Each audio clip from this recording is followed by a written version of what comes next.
היהדות כמובן, כאמור, בבסיסה נשענת על ההיסטוריה של העם היהודי כהיסטוריה שבה נוכחות האל נגלית, אל קולקטיב, וככל שהספר מתפתח, ככל שריה"ל ממשיך לפרוס את ההגות שלו, הייתי אומר, אנחנו עוברים לאט לאט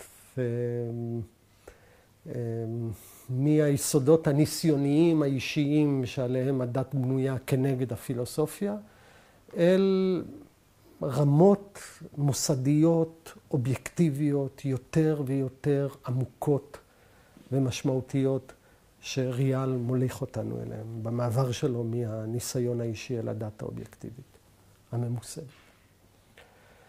וריה"ל, כשמפתח את שאלת ההתגלות, ואומר, כן, יהדות בנויה על רגע התגלות קולקטיבי.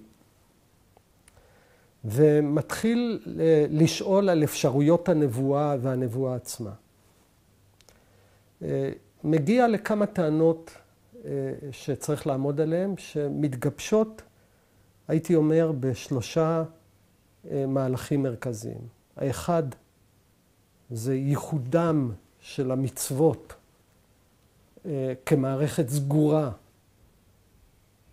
שאינה ניתנת לגזירה רציונלית אנושית, זה הדבר הראשון. השני זה בחירת ישראל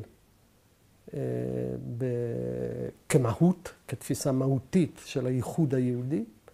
והשלישי זה תפיסת ארץ ישראל שלו. לכל המרכיבים האלה, שלושה המרכיבים האלה תהיינה השלכות משמעותיות מאוד בתולדות ההגות היהודית. והם, כמו שאמרתי, מבנות את היסוד האובייקטיבי, היציב, המוסדי של הדת שלכאורה בנויה על הניסיון המיידי של האלוהות. וכשריה"ל מתחיל לעסוק בהתגלות, ואומר, כן, הייתה התגלות קולקטיבית, יש לנו עדות עליה, עוסק בתכנים של ההתגלות, ואומר לנו משהו מאוד מעניין על המצוות ומושג המצוות שלו. הוא אומר את הדבר הבא. הוא אומר, תכליתם של המצוות זה להגיע לקרבת האל, זה התהליך הדתי, אבל הדרך אל האל יכולה לבוא רק מהאל עצמו. בני אדם אינם יכולים מדעתם להמציא דרך אל האל, יש דרך אחת קודם כל, וזה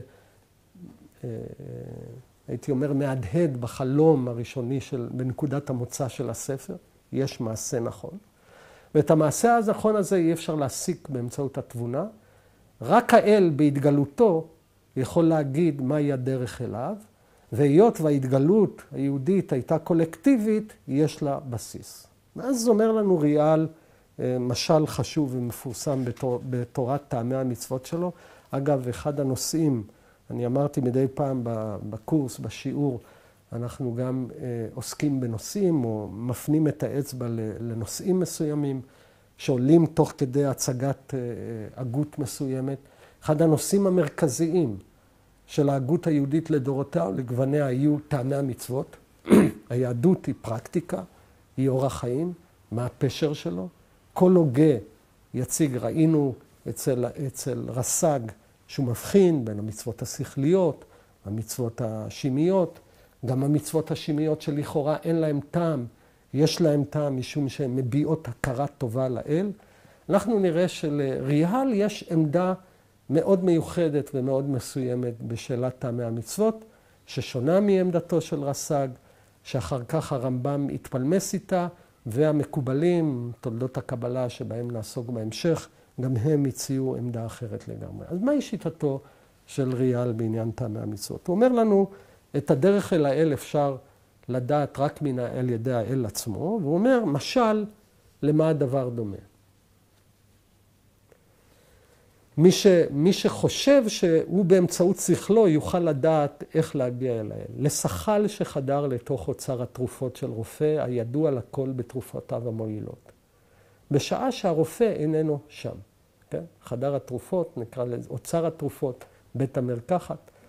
ובראותו אנשים רבים צובעים על האוצר מתוך בקשת רפואה לנפשם, התחיל מוציא אליהם תרופות מתוך הכלים אשר שם.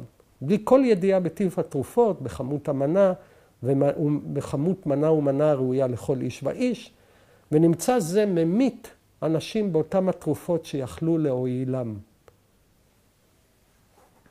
ואם במקרה יפיק אחד האנשים תועלת בתרופה שהוצאה מאחד הכלים ההם, יימשכו כל העומדים שם לתרופה ההיא, באומרם כי היא הנושאת בקרבה רפואה לכולם, עד שיראו כי תאכלתם נכזבה.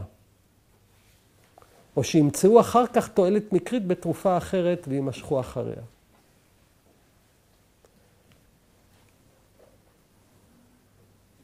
ולא ידעו, כי המועיל מצד עצמו לא היה קיים בחוכמתו של אותו רופא שהכין התרופה היא לכל חולה במנה הראויה לו. ואף ציווה לכל חולה כי יתאים לתרופה הניתנת לו מנות מאכל ומשקה, פעולות התעמלות, מנוחה, שעות שינה ועקיצה, שאיפת אוויר, שכיבה וכדומה, כן? בדרך זו נהגו האנשים שלפני דורו של משה. כולם, חוץ מיחידים מועטים, היו נפתלים להבלי ההצטגנינות ולדעות חכמי הטבע שבדורותם, ונעתקים מחוקת שווא אל חוקת שווא ומאל אל אל. ויש שהאמינו בכוחות טבע רבים כבאלים. דהיינו, הדת לפני הופעתו של משה ולפני ההתגלות בסיני הייתה ניסיון אנושי כוזב, לנסות להתקרב אל האל באמצעות האינטואיציה האנושית. והדבר הזה דומה לאנשים שנכנסים לבית מרקחת, מתחילים לקחת תרופות בלי לדעת, למרות שזה מועיל לחולה אחד, זה מזיק לחולה אחר. דהיינו, תפיסת המצוות היא כזאת. למצוות יש ערך והשפעה על נפשו של האדם ועל מידת קרבתו של האדם, בלא שהאדם יודע את טעמם, הוא לא יכול לדעת את טעמם, ואמונה באל היא האמונה שרק באמצעות האל אפשר להגיע אל האל. יש פה תפיסת מצוות, הייתי אומר, שמדגישה את חוסר יכולתנו לדעת את המצוות. המצוות הן מין רצפט כזה, מין מרשם, שנתן לנו רופא חכם, שאיננו יכולים לרדת לסוף חוכמתו, ושבאמצעות המרשם הזה אנחנו נתקרב אליו. הרגע, פה עברנו באמת מתמונה של התנסות סובייקטיבית, של אינטואיציה בסיסית, של נוכחות האל שהיא בסיס הדת, לדת מעשית שיש לה מרשם, שאי אפשר לערער עליו, שאפשר לדעת אותו רק מהאל, איך הצלחנו לעשות את המעבר הזה, דרך העובדה שהדת הזאת ניתנה באמצעות התגלות קולקטיבי לעם שלם, שמאשר את נכונותה של ההתגלות. אחרי שיש לנו את ההתגלות הנכונה, אנחנו כבר יש לנו את הדרכים להגיע באופן אובייקטיבי אל האל והם המצוות. אבל אני רוצה להעיר, כל הטקסט הזה, יש בו יסודות גם אנטי-קראיים מובהקים. כי מה אמרו הקראים? הקראים אמרו, תראו, יש לנו בעצם תורה שבכתב. זה מה שיש לנו מהאל, זאת ההתגלות, התורה, התנ"ך. את שאר המצוות, את שאר הפרטים, אנחנו מסיקים באופן פרשני באמצעות שכלנו. דהיינו, התורה, ההלכה, הפרקטיקה, היא בעצם מסיקים פרשניים אנושיים, שאנשים באמצעות שכלם הצליחו להגיע אליהם. אצל ריהל, הדבר הזה הוא בלתי אפשרי, ולכן התורה שבעל פה אצלו היא גם התגלות, היא חייבת להיות התגלות. החכמים עצמם שמפתחים את תורה שבעל פה, או שיש להם מסורת שנתגלתה אליהם בסיני, או שהם עצמם יש בהם איזושהי רוח הקודש נבואית, שמאת האל הם יודעים איך לפרש את דברי האל. יש פה עמדה מאוד ייחודית, שהרמב"ם מתנגד אליה ואחרים, שקודם כל למצוות אין טעם, לא יכול להיות להם טעם. והדבר השני זה שהפיתוח של המצוות הוא לא אפשרי באמצעים פרשניים אנושיים שמנוהלים על ידי דרך הסברה והארגומנט, כמו שבעצם התלמוד מנוהל. אז זה מרכיב אחד בתהליך האובייקטיביזציה של הדת אצל ריאל, המצוות, המרשם. המרכיב השני הוא תורת הנבואה שלו, וכאן אנחנו מגיעים לרגע מאוד מורכב במחשבה שלו, רגע גם שיהדהד לתוך ההיסטוריה של המחשבה היהודית. והטענה שלו שבעצם, כמו שהמצוות הן הכנה, מעין סיבתית, מעין טבעית, מעין מסתורית, להתקרבות אל האל, כך הנבואה אפשרית רק לאנשים מסוימים, לקבוצה מסוימת שנושאת בסגולות טבעיות מאוד מסוימות, וזה העם היהודי. היינו אומר ריאל, כיצד אפשרית התגלות קולקטיבית? היא אפשרית מפני שהעם הזה, על פי טבעו, מוכשר ומוכן לנבואה. כן? יש פה תפיסה מאוד עמוקה, חלק מההוגים ומהקוראים של הספר הזה גם יחשבו שהיא מאוד מטרידה, שבה הפרטיקולריזם היהודי, צריך להבין שהיהדות היא דת פרטיקולרית, הוא בנוי על הבחנה אונתולוגית, הבחנה טבעית בין היהודי ללא יהודי. יש דרגות של הוויה, ובשיאם נמצא היהודי שיש לו, אם נרצה, כישרון גנטי לנבואה. מתחתה נמצא בעצם שאר האנושות שהיא מסוגלת לתבונה ולהישגים אנושיים רמי מעלה, אבל לא לנבואה. נבואה היא תכונה מהותית, טבעית לעם היהודי. אין נבואה אצל לא יהודים. אגב, כמובן, יש לנו עדויות לנבואות אצל נוכרים, אצל לא יהודים במקרא עצמו, בלעם מתנבא וכו', אבל במחשבה של ריאל, ההבדל יהודי לא יהודי הוא בעצם הבדל שבמהות. אני רוצה להעיר כמה הערות חשובות על ההבחנה הזאת עצמה.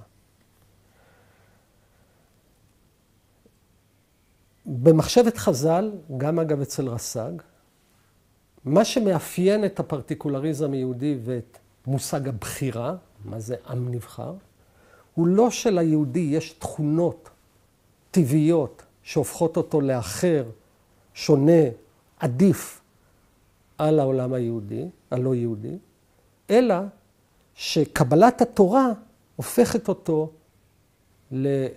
לקבוצה ייחודית מבין העמים.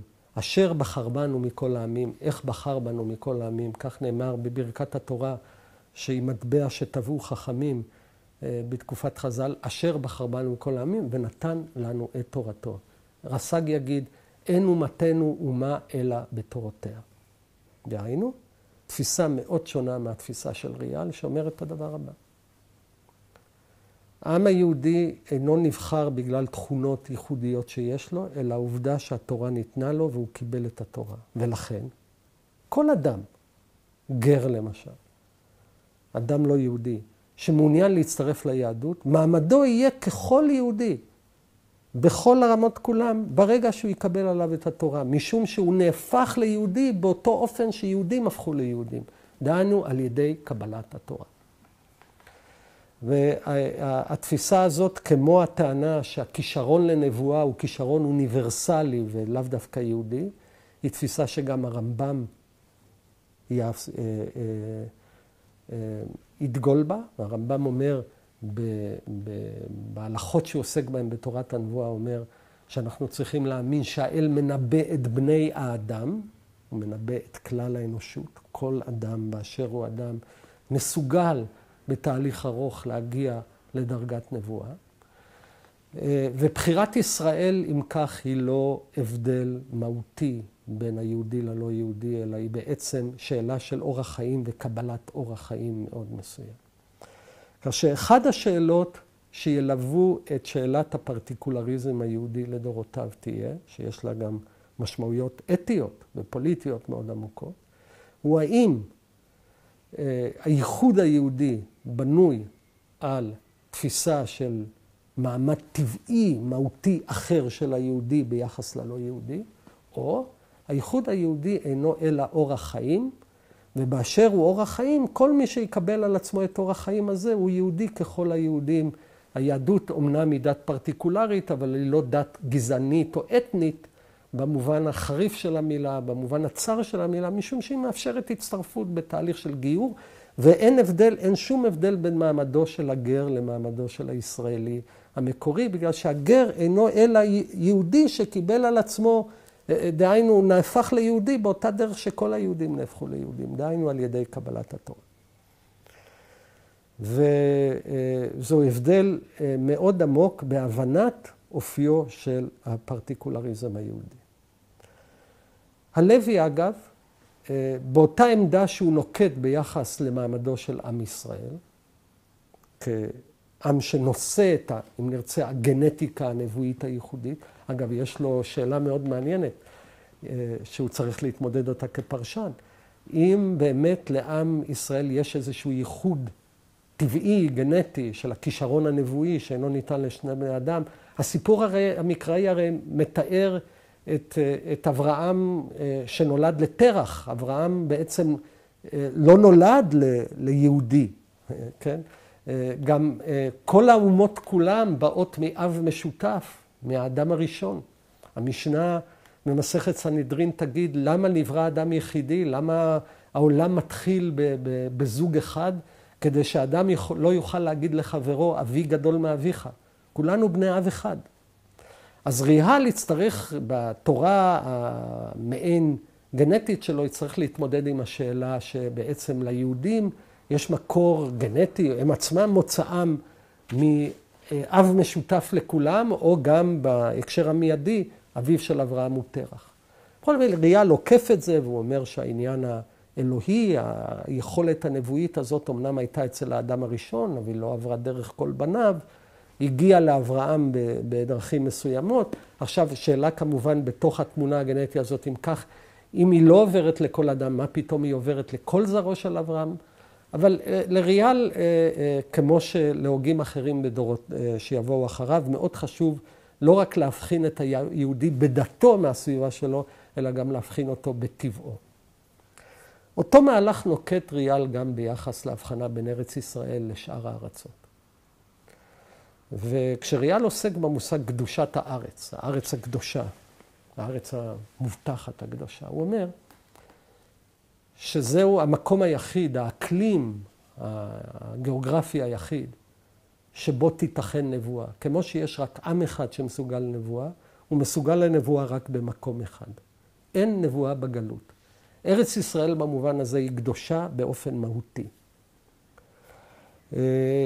באופן מהותי, כך שרק בה תיתכן נבואה. שוב, ריהל יצטרך להתמודד עם נביאים שמתנבאים בגלות, יחזקאל למשל מתנבא בבבל, אבל מבחינתו מרכז הנבואה, אפשרות הנבואה היא קשורה לארץ הקודש, והארץ הזאת מתייחדת באופן מהותי טבעי משאר הארצות כולם.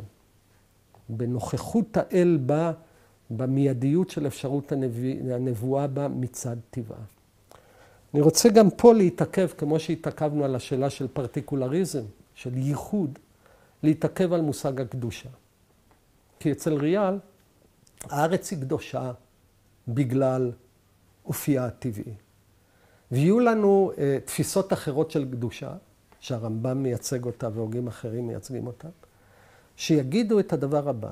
קדושה מהותית אין לה שום דבר, אין שום גורם בעולם. רק האל הוא האל הקדוש באופן מהותי. שאר הקדושות שבעולם, הן נגזרות מהחובות המיוחדות שמוטלות על המקום. דהיינו, מדוע ארץ ישראל קדושה? בגלל שבארץ ישראל ישנם מצוות שחייבים בהם, שלא חייבים במקומות אחרים, כמו שמיטות ומעשרות ותרומות, מה שההלכה מכנה מצוות התלויות בארץ. דהיינו, מה שהופך את המקום לקדוש זה המצוות והאיסורים שחלים במקום הזה, ולא שהקדושה העצמית שלו היא זאת שמביאה לאיסורים הללו. ניקח למשל עוד מקום עוד עיסוק במשהו שנמצא בתוך העולם היהודי, קדושת המקדש, הר הבית. בלב ירושלים נמצא הר הבית, שהוא קודש הקודשים, המקום הקדוש, וכשהרמב"ם עוסק במושג הקדושה במורה נבוכים, הוא אומר ככה, אין שום קדושה מהותית להר הזה. ההר הזה הוא במובן מסוים ככל ההרים מבחינת מהותו, הוא עשוי מאותה אדמה, מאותם סלעים, מאותם אבנים. תבדוק את החומר הכימי שלו, תעשה שם אנליזה כימית, לא תמצא שם שום מולקולה קדושה. מה הופך את המקום לקדוש? העובדה שאסור, לא כל אחד יכול להיכנס אליו בכל שעה ומתי שהוא רוצה. בתפיסות אחרות של קדושה, שהן לא תפיסות פונקציונליות כמו שהרמב"ם מאיר, אלא בתפיסות אחרות שהלוי מייצג, הקדושה היא תכונה מהותית של המקום, הר הבית הוא קדוש במהותו, ובגלל זה יש איסורים ומגבלות בגישה אל ההר. לא שהמגבלות יוצרות את הקדושה, אלא הקדושה היא הסיבה למגבלות. כך שיש לנו באמת תמונה שונה לחלוטין, גם למושג הפרטיקולריזם היהודי, גם למושג קדושת המקום וקדושת הארץ, שריהל מוליך מגמה מהותנית, מהותית, אימננטית אם נרצה, של נוכחות פנימית, של תכונה טבעית של הדבר, לעומת הוגים אחרים או זרמים אחרים במחשבה היהודית, שאגב מייחסים שמבחינתם אין שום הבחנה מהותית בין יהודי לגוי באשר הוא בטבעם, אלא באורח חיים, בסיגול של תורה ומצוות, שאליו יכול כל אדם להצטרף. אבל אני רוצה להעיר הערה מאוד פרדוקסלית, שקשורה במבנה הספר, אני חושב שזה יהיה הערת סיכום למחשבה של ריאל. ריאל מתחיל מההתנסות הדתית. זאת נקודת המוצא, זה הבסיס של הדת. לאט לאט, במשך הספר, הוא הולך ומעגן את ההתנסות הדתית הזאת במונחים מוסדיים אובייקטיביים. יש לנו מצוות שהן מרשם הכרחי, הדרך הנכונה שבאמצעותה אתה יכול לקלוט נבואה, להתקרב אל האל. יש לנו רק עם מסוים שראוי מטבעו להתנסות דתית ממשית. יש לנו מקום מסוים שבו ההתנסות הזאת יכולה לקרות. יש המון הקשרים נעין סיבתיים טבעיים שמאפשרים התנסות דתית אותנטית. זה מאוד מעניין אגב, שאם אנחנו לוקחים ברצינות את העמדה הזאת, היא מפילה את נקודת המוצא של כל הספר כולו, כי הרי המלך שקיבל התגלות, שממנה הוא מתחיל את המסע, צריך ללמוד בסוף הספר הזה, שההתגלות שלו היא בעצם לא התגלות של ממש.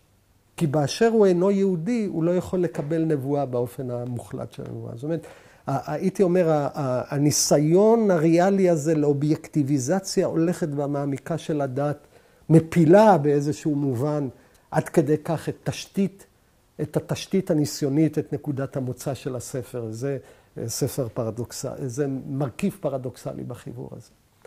יש לנו פה באמת חיבור פולמוסי, מבריק, עמוק, שמבחינת תפיסת היהדות מעמיד עמדות שלא רק במבנה העמוק שלהם הן בעלות משמעות, אלא כמו שאמרתי, יש להם השפעות עמוקות בתולדות ההגות היהודית.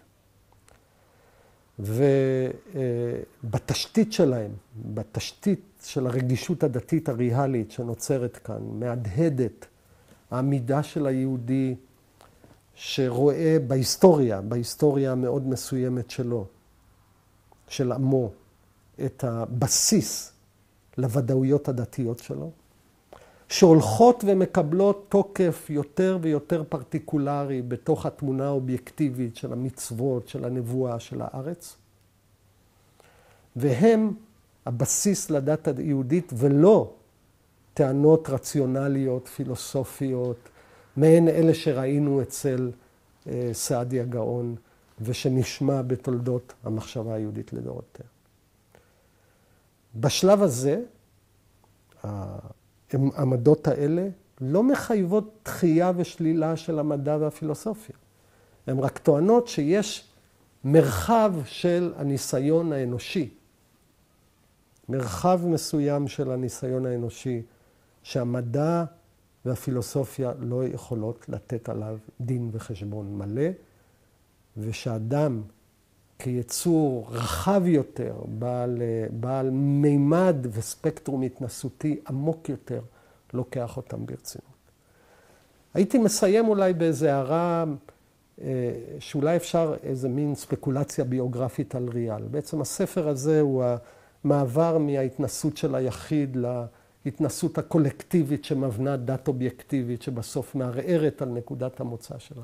יכול להיות שיש בהתפתחות הזאת בתוך הספר הזה אולי את סיפור חייו של ריאל עצמו, שמתחיל ממשורר, פואטי, אולי גם עם שירה מאוד מורכבת, שירה חווייתית, עמוקה מאוד, שיש בה גם יסודות עמוקים של שירת חול, שירת אהבה, שירת יין. והאיש הזה שבצעירותו אולי, בראשית דרכו, נמשך יותר ויותר אל הניסיון האישי, בהמשך חייו פונה יותר ויותר אל היסודות המוסדיים, הקבועים, הקולקטיביים של הדת שצריך לעגן אותם במבנים מהותיים טבעיים. ובתנועה הזאת של הספר אולי יש גם איזה סיפור של האיש עצמו, של הכותב המעמיק והמרתק הזה, בכתב הפולמוס, אולי המעניין ביותר שכתב יהודי אי פעם.